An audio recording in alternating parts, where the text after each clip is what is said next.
대통령 선거 나가겠다고 마음 먹고서 발표하고 충북에는 세 번째 오는 것 같아요.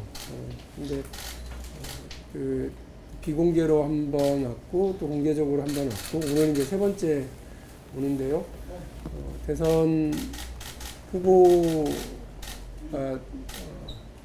되고 이제 본경선에 올라와서는 아마 처음인 것 같습니다. 그리고 지금 한참 충북 지역에 당원 동지들의 그 투표가 진행되고 있고 그래서 오늘 충북 방문은 더 의미가 큰 것 같습니다. 먼저 제가 그 뭐 인사 말씀 겸 준비된 말씀을 좀 드리고 그리고 우리 기자 여러분들의 질문 말씀드리도록 하겠습니다. 대한민국은 지금 그 자고난이 선진국이다 이런 뭐 이야기가 있잖아요. 물론 그러겠습니까? 우리 국민들 정말 엄청난 노력과 희생과 헌신 속에서 대한민국이 선진국으로 우뚝 섰습니다. 장미꽃처럼 활짝 피었어요. 그런데 이 장미꽃처럼 활짝 핀 것이 그냥 한 번으로 끝나고 벚꽃처럼 하루아침에 다 흩어져 버리면 안 되지 않겠습니까? 어떻게 우리 미래에도 우리 후손들에게도 대한민국이 선진국으로 더 강한 나라로 더 튼튼한 나라로 갈 수 있도록 할 거냐, 누가 그 지속 가능성을 책임질 것이냐, 이게 지금 대통령 선거에 임하는 우리 대통령 후보자들이 가져야 할 자세이고 대답이라고 생각합니다. 근데 안타깝게도 우리 후보자들, 민주당의 후보자들 중에는 그냥 이 장미꽃 핀 이 한철을 즐기고 말겠다고 하는 지속 가능성보다는 오늘에 더 박수받고 주목받는 일에만 신경 쓰려고 하는 분들이 있어서 안타깝게 생각하고, 제가 각종 방송 토론이나 기회가 있을 때마다 이런 미래 세대에 대한 무책임한 태도에 대해서 계속해서 지적하고 비판합니다.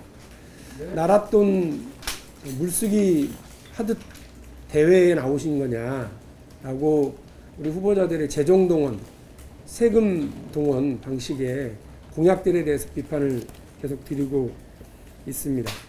그중에 특히 이재명 후보는 이제 갓 피어난 장미꽃의 꽃잎뿐만 아니라 이파리, 장미꽃 가시까지 다 훑어서 기본소득으로 밀어 넣으려고만 하고 있고, 그와 관련된 재원 마련에 대해서는 정말 무책임한 태도를 일관하고 있습니다.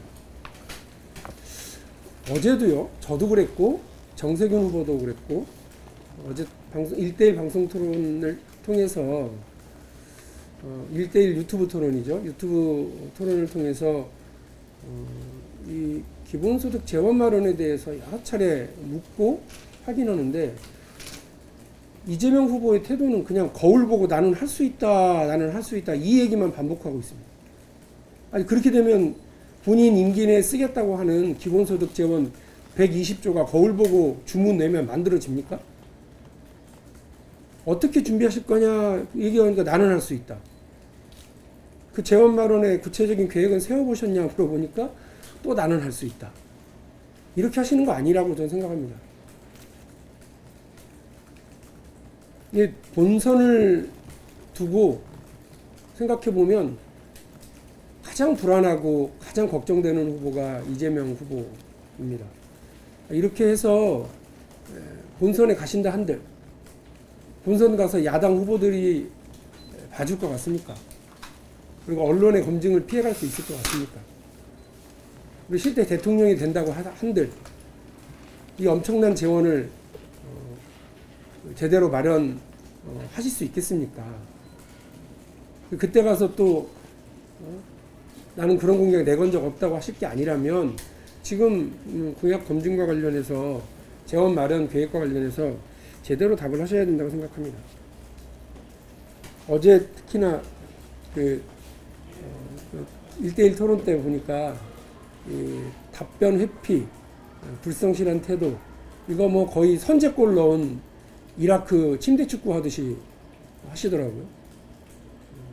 저는 이런 막무가내식 그냥 답변 회피와 무책임한 태도로는 우리 후손들도 장미꽃처럼 활짝 핀 대한민국을 누리면서 살아갈 수 있는 나라를 만들기 어려울 거다, 이렇게 생각합니다.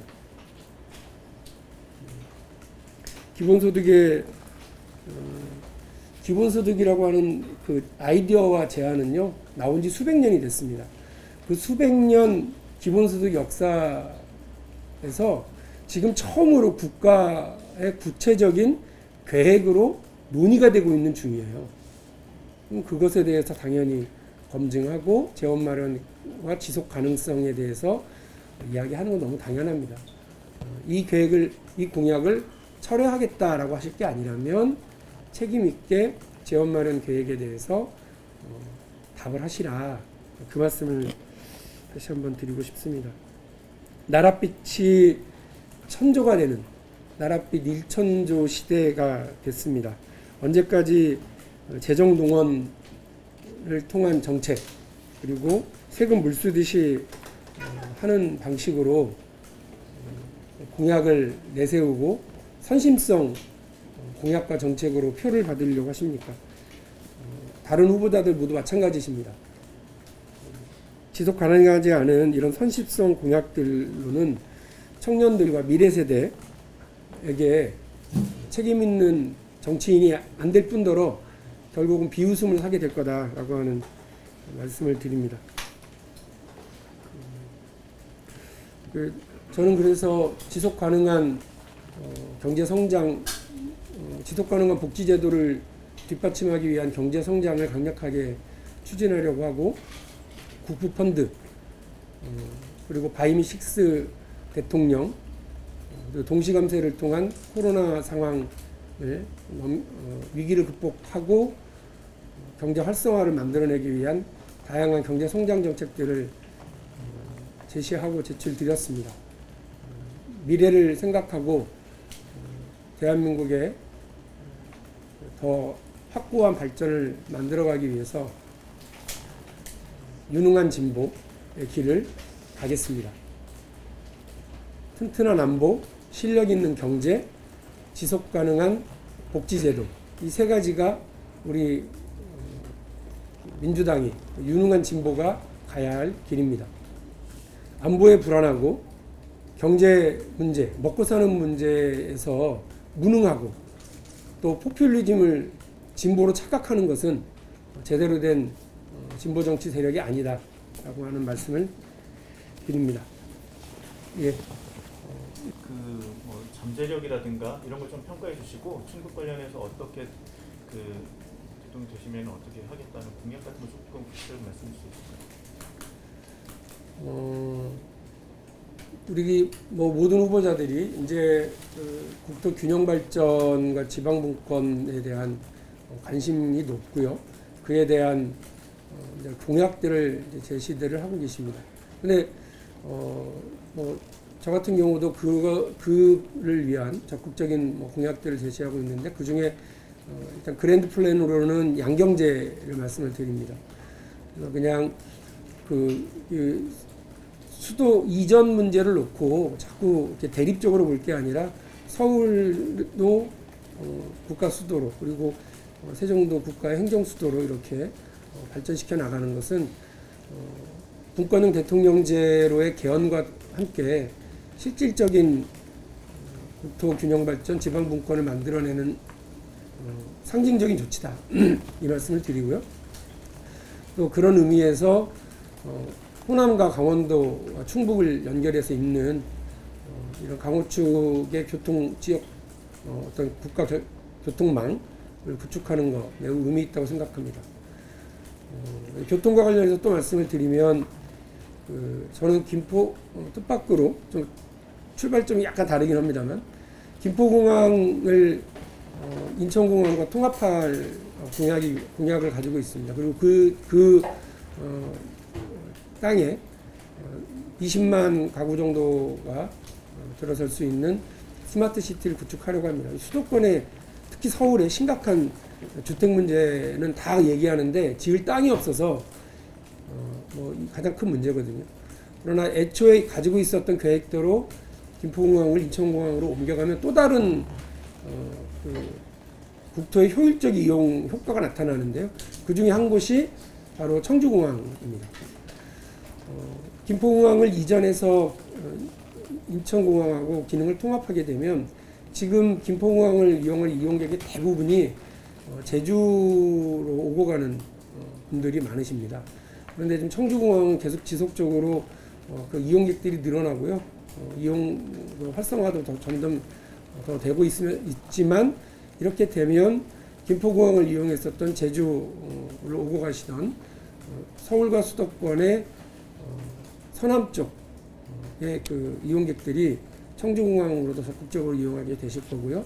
또 노선도 군산에서 배치하게 되면 청주공항의 활성화, 또 청주공항이 행정수도 세종을 중심으로 하는 그런 지역의 중요한 교통축으로 더 발전하고 행정수도 세종의 국제공항으로서의 기능을 더 가져나갈 거다라는 말씀도 드립니다. 청주 도심을 통과하는 광역철도망에 대한 그 조기 확정 문제를 지역 주민들이 적극적으로 기대하고 계신다는 말씀 들었고, 이 문제를 이번에 일단 계획에서 빠졌는데 내년 8월로 지금 다시 얘기가 되고 있습니다만 조기 확정을 할 수 있도록 지원하겠다는 말씀도 드리겠습니다. 그리고 지역 주민들의 오랜 수건으로 알고 있는데 청주교도소의 새로운 부지로의 이전 문제인데요. 물론 뭐 교도소가 처음부터 이렇게 도심 내에 있지는 않았을 거라고 생각을 합니다. 도시가 이제 발전하고 커지다 보니까 도심 내로 들어서게 된 것인데요. 다른 그 교도소 이전 사례들을 보면 이 교도소가 예전에는 뭐라고 그럴까, 지역 주민들이 이제 회피시설, 기피시설이었는데요. 이 교도소를 교도소 시설 자체가 이제 예전과는 완전 다르고요. 또 수용시설 자체에 여러 가지 변화도 있고, 또 지역 새로운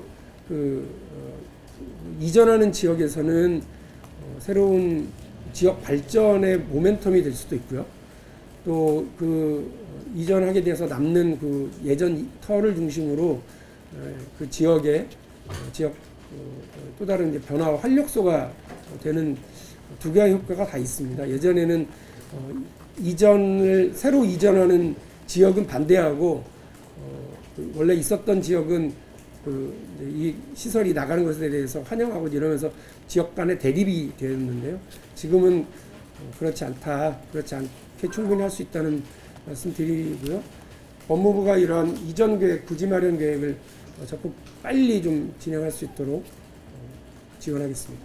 그런데 주말에 이제 충청권 경선에서 좀 좋지 않은 결과에 대한 얘기가 나오는 걸로 알고 있는데 좀 어떻게 보시고 그 다음에 좀 어떤 목표를 갖고 계시고 충청권 경선을 통해서 뭔가 앞으로 계속 나가는 경선에 어떤 모델품을 삼으시려고 하는지 그 얘기 좀.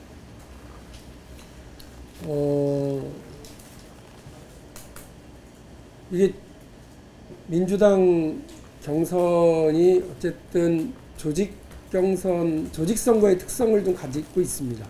그러니까 권리당원들에게 모두 투표를 이제 다 주고 있고, 또 선거인단의 모집이죠. 물론 자발적으로 선거인단에 참여하시는 분들도 있겠습니다만, 어쨌든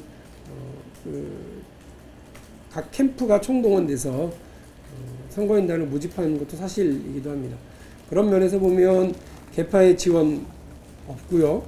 또 조직동원 선거를 하지 않는 박용진이 가장 불리한 선거 방식일 수 있습니다.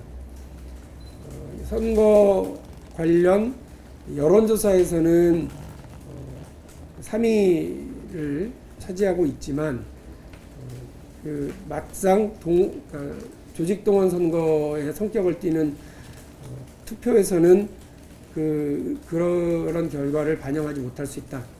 이렇게 생각하고 있습니다. 그러나 충청 지역 여론조사를 분석해 보면 충청 지역에서 제가 지지를 많이 받고 있고요. 의미가 있다고 저는 생각을 합니다. 그래서 이번 경선이 조직동원 선거의 성격이 있긴 하지만 저는 일단 민주당 당원들의 어떤 보는 눈, 사람을 보는 눈, 시대를 읽는 눈을 믿고 있습니다. 민주당은 이미 50년 전에 40대 기술론을 만들어낸 정치혁명의 정당이고요. 이미 20년 전에 개파동원 선거와 그 허망한 대세론을 깨트려버린 이인제 대세론을 깨트려버린 노무현 돌풍을 만들어낸 혁신정당입니다. 저는 대한민국의 선도정당, 중심정당으로서의 민주당 당원들의, 권리당원들의 보는 눈을 믿고 있습니다. 얼마 전에 이제 있었던 무명가수전이라고 하는 프로그램을 저희 아내가 되게 이제 유심히 보고 재밌게 보길래 저도 옆에서 잠깐 몇 번 봤는데요. 가수의 이름도 없잖아요. 번호로 불리더라고요. 30번, 60번 뭐 이렇게. 나중에 보니까 1등한 사람이 이승윤이라고. 근데 그 가수가 기획사가 있습니까? 정치에서 기획사라고 하는 게 개파인데요. 그런 기획사도 없이 자신의 열정과 자신의 실력을 가지고 그 무대에서 마이크 하나 쥐고 열심히 노래 부르고 국민들의 눈과 귀를 사로잡았다는 모습을 보면서 많은 걸 느꼈습니다. 개파 없고 정치적 기획사인 개파 없고 또 뭐 무슨 국바부대 비슷한 팬덤도 없습니다만 그럼에도 불구하고 우리 국민들이 보는 눈이 있기 때문에 그 무명 가수가 이름을 얻어나가는 과정이 있었듯이 박용진이라고 하는 젊은 도전자가 정치적 파란을 일으킬 수 있을 것이라고 생각하고 우리 충북과 충청 지역의 당원 동지들 그리고 선거인단 국민들께서 흠뻑 박용진에 대한 지지를 보내주실 것을 기대하고 있고 믿고 있습니다. 그 지역에서 관심 있는 교육과 관련해서 두 가지 여쭤보겠습니다. 청주공항 관련해서 김포공항을 인천공항하고 통합해서 수권 이용객들이 청주공항을 제주를 가는 이용할 수 있겠다 이렇게 말씀해 주셨는데 청주공항은 국내 공항이 아니라 국제공항이고 네. 저희 충북에서는 청주공항 활성화에 물론 국내 수요도 중요하지만 우선 저변화를 통해서 국제공항의 이상을 찾는 게 가장 제일 비싼 문제거든요. 그래서 말씀하신 것처럼 그렇게 되면 오히려 더 제주공항 노선 전락할 수 있다는 그런 우려가 나올 수 있을 것 같아서 생각을 드는 거고 또 하나는 저희가 지금 문재인 정부 들어가지고 이제 좀 시도했다가 주춤했던 문제가 충북에서 자사고가 지금 없어서 지금 국내 전국에서 유일하게 없다고 얘기가 되고 있어요. 근데 그걸 추진하려고 하다가 문재인 정부 이제 그렇기 때문에 너무 반해서 지금 중단해서 있는데 아직도 그거에 대한 이야기가 많습니다.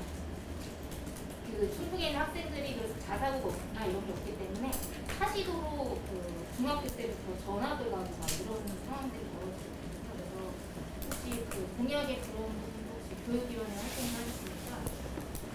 자사고 문제에 대해서 어떻게 생각하십니까? 청주공항 활성화는 제가 제주 국내선 활성화 측면만 말씀을 드렸는데 당연히 양경제 그리고 세종의 행정수도로서의 역할 이렇게 하게 되면 국제선도 더 많은 노선이 취향될 수밖에 없다고 저는 보고 있고요.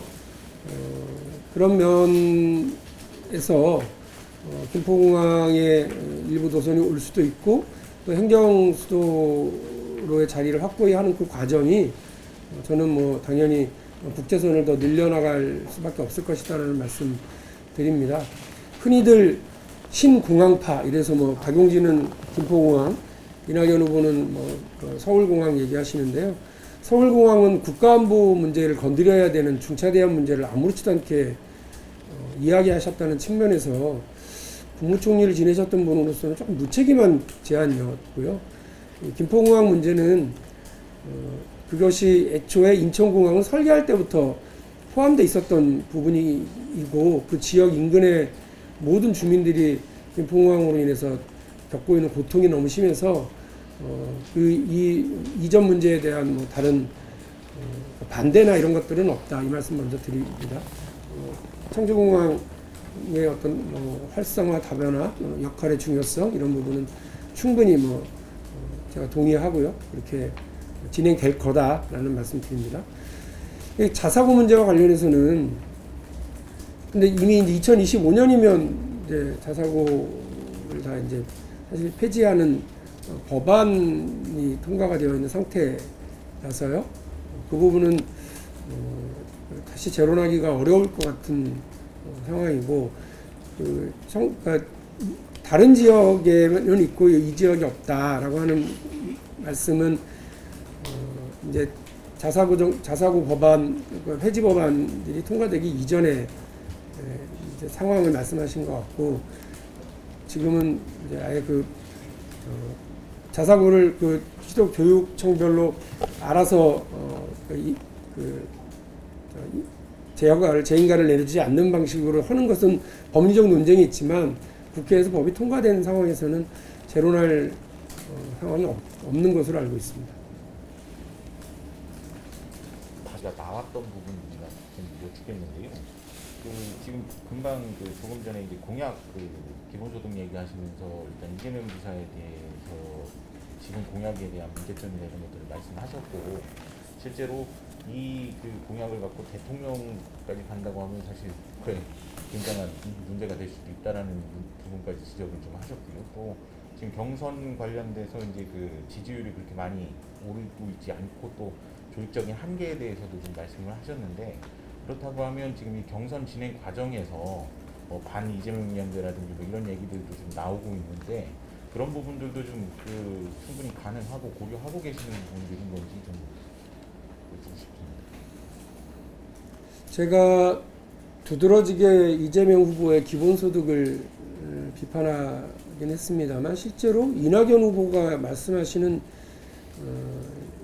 신복지도 내용이 없거니와 또 제대군인에게 3천만 원씩 사회 출발자금 주겠다고 하는 말씀도 공상과학소설 수준들이세요.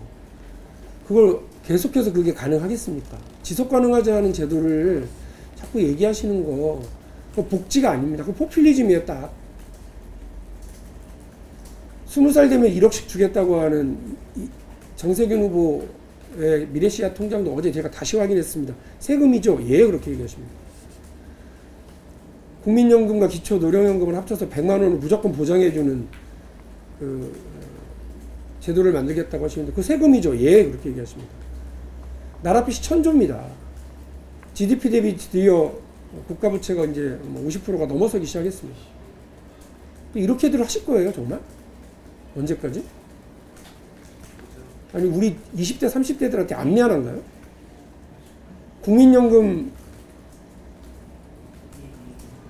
65년생들은 자기가 국민연금 다 부으면 1억 5천만 원을 더 돌려받는 구조입니다.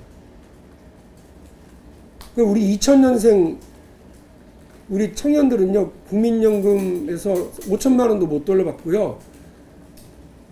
2057년이면 연금 고갈된다고 지금 예산 추계가 이렇게 되어 있잖아요. 재정 추계가 나오잖아요.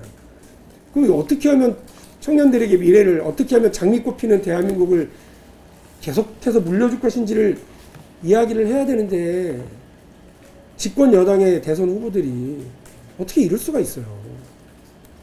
전 그걸 지적하고 싶은 겁니다. 심각한 무책임한 수준이라고 생각합니다. 지금 당장 표 받으면 됩니까? 나라는 어찌 되든가 말든가? 그 부분 말씀드리고 싶은 것이 첫 번째고요. 그런 의미에서 이재명 후보가 정말 두드러지게 침대 축구하고 있어요. 지금 당장 이 앞에서 30초 안에 대답해야 되는 룰 뒤에 숨어가지고요. 몇 분만 버티면 되는 그 뒤에 숨어서 국가의 중차대한 운명과 관련해서 미래 세대의 운명과 관련해서 이 중요한 문제에 대한 답을 피하면 어떡합니까? 자신 없으면 말아야죠. 국가 지도자가 될 생각이 있으신 분들은 그렇게 하면 안 된다고 저는 봅니다. 최선을 다할 겁니다. 마지막 날까지 최선을 다해서요. 다행히 우리 경선 구조가 뒤로 가면 갈수록 선거인단이 더 커요. 그래서 저는 제 한계를 정확하게 압니다. 그러나 그 한계를 뛰어넘는 게 국민들의 역동성입니다. 국민들은 그런 역동성을 보여주시고 있고 들썩들썩한 정치의 활력을 기대하고 계십니다. 최선을 다하겠습니다. 누구를 반대하기 위해서 정치한 적 없습니다. 늘 욕을 먹더라도 제 갈 길 같습니다. 진보정당 열심히 대학 때부터 시작하면 20년 열심히 활동하다가 그 한계 깨닫고 민주당으로 올 때 세상에서 먹을 수 있는 욕은 다 먹었습니다. 험하겠습니다. 그러나 그럼 어떻습니까? 내가 세상을 변화시켜야 된다고 하는 의지가 있으면 그대로 하는 거죠. 유치원 3법 할 때 온갖 협박은 다 받았습니다. 다시는 국회의원 못하게 한다고 그래서 그런 줄 알았습니다. 그럼 어떻습니까? 할 말하고 할 일은 해야죠. 재벌개혁도 마찬가지입니다. 저는 큰 소리 쳤지만 여러 위협과 협박, 회유 이런 것들 생각해 보면 쉬운 일 아닙니다. 그러나 해야죠. 지금도 어렵습니다. 아침에 자고 일어나면 이게 내가 지금 가능한 도전을 하고 있나? 그런 생각 할 때도 있습니다. 그러나 나라를 책임져 보겠다고 마음먹은 정치인이 감당하고 감내하고 이렇게 용기 있게 가야 된다고 생각하고 있습니다. 누구를 반대하기 위해서 연합을 하거나 혹은 결선에 대한 이야기를 미리 고민하거나 그럴 상황은 아니라고 생각을 합니다. 지금은 100m 달리기, 지금까지는 한 1000m 장거리였는데요. 지금부터는 100m 달리기를 해야 되는, 승부가 그냥 0. 몇몇 초에서 승부가 나는 상황으로 하니까요. 거기에 더 집중하겠습니다. 어제 그 지역구 더불어민주당 소속 의원 한 분이 당선 무효가 확정이 됐는데, 민주당 당원에 보면은 재선거에 원인을 제공했을 경우에는 후보를 출마시키지 않는다는 당원이 있는데, 물론 조금 완화되긴 했는데, 내년에 대선과 함께 재선거가 치러질 예정인데 당에서 청주 상당에 후보를 내야 된다라고 보시나요? 아니면은 당원에 맞게 후보를 내지 말아야 된다고 판단하시나요? 어려운 질문이시군요. 지난번 당원 개정에 제가 개정에 대해서 반대했습니다. 내로남불 소리 들을 거다. 그리고 정치적 유불리에 따라서 이렇게 쉽게 입장을 바꾸거나 이러는 거 국민들이 좋아하시지 않는다. 근데 이제 결과라도 좋았으면 제가 오히려 더 욕을 많이 먹더라도, 그때도 욕 엄청 먹었거든요. 너만 잘났냐고. 근데 결과도 이제 좋지 않았고 그게 오히려 민주당에 큰 타격을 남기는 상황이 되어서요. 저는 근데 이번에는 그 당원 개정된 당원에 따르면 후보 내는 문제가 상대적으로 자유로워질 수는 있을 거라고 생각을 합니다. 그리고 이게 이제 선거법 위반이기 때문에, 그리고 그 내용에 대해서 개정된 사안 전체를 정확하게 기억하고 있지 못하거든요. 그래서 더 정리해서 말씀을 드리면 논의를 더 신중하게 해봐야 되겠다. 그러나 원인을 제공한 재보궐선거에 후보를 내는 문제에 대해서 아주 오랫동안 우리 당의 당원 당규와는 무관하게요. 아주 오랫동안 정치권에서 여야가 번갈아가면서 그렇게 하지 않는 것이 책임지는 거 아니겠느냐라고 하는 논의가 있었던 바가 있어서요. 신중한 검토가 필요하다. 후보를 내지 않는 것도 신중한 검토가 필요하다. 이렇게 정리해서 말씀드리겠습니다. 신중히 검토해 봐야 된다라는 입장입니다. 네. 게다가 이제 대선하고 같이 치르게 되면 진짜 뭐 한 1~2% 차이로 승부가 갈라질 수도 있기 때문에요. 저는 선거 전략상으로도 신중하게 이 부분에 대해서 검토해야 된다고 봅니다. 저는 그래요. 그러니까 뭐 지금은 전력을 다해서 해야 될 거고요. 전에 어디 가서 물어보시더라고요, 당원들이. 원팀 되겠냐, 이렇게 싸워가지고. 그래서 제가 그랬습니다. 저를 후보로 뽑아주십시오. 그럼 모든 문제가 해결됩니다. 그리고 저를 뽑아주시면 나라를 세우는 유비처럼 새로운 역사를 열겠습니다. 그러나 제가 후보가 되지 않고 다른 사람이 후보가 되시면 장판교 다리에서 조조의 100만 대군을 막아내던 장비처럼 그렇게 대선에 헌신하겠습니다 말씀드렸어요. 후보가 누가 되더라도 그렇게 하겠습니다. 우리 대선 승리하고 재집권할 수 있도록 그렇게 헌신할 생각은 분명히 가지고 있다는 말씀 드리고요. 장판교 위에 장비가 아니라 나라를 세운 유비가 될 수 있도록 많이 좀 도와주십시오. 네, 감사합니다.